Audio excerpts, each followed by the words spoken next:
I'm thinking about the next century, the next 250 years, right? And what I would say is, so this is an idea I've had, I would say, for about 4 or 5 years now.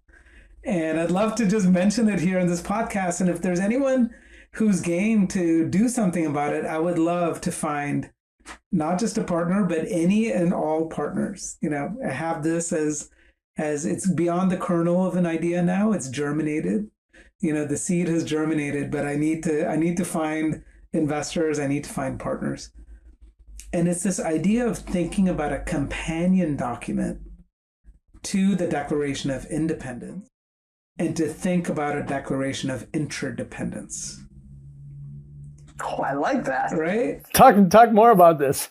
So this notion of interdependence, the Declaration of Independence was heavily built on John Locke and kind of liberal theory from Europe. That's where that comes from.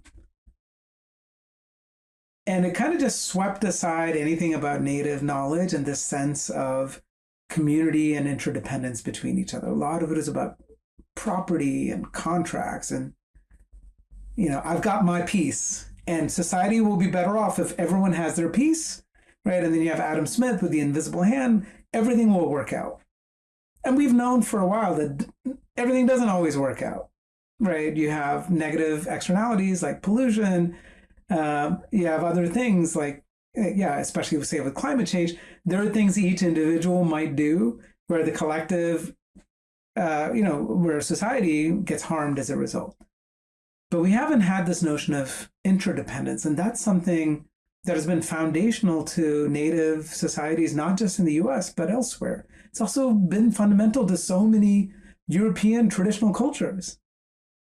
This notion that our fates are interlinked.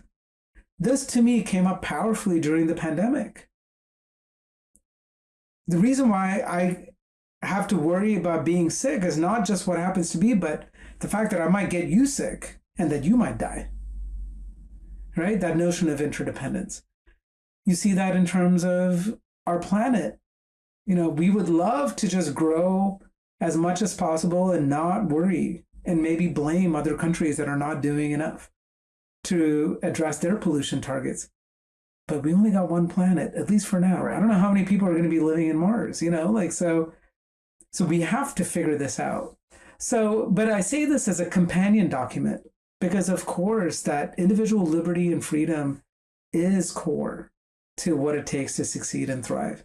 But if you don't have that sense of interdependence, that's when you potentially, devolve into individual selfishness and not caring at all about the kind of community that you're building. So that's my hope. And I hope that we can be future looking and that we can be authors of our future, right? Think like the founders. They were futurists. They didn't know what America would look like 20, 30, 100 years from now. But they did the best they could to create a system, that could bring the best out of all of us.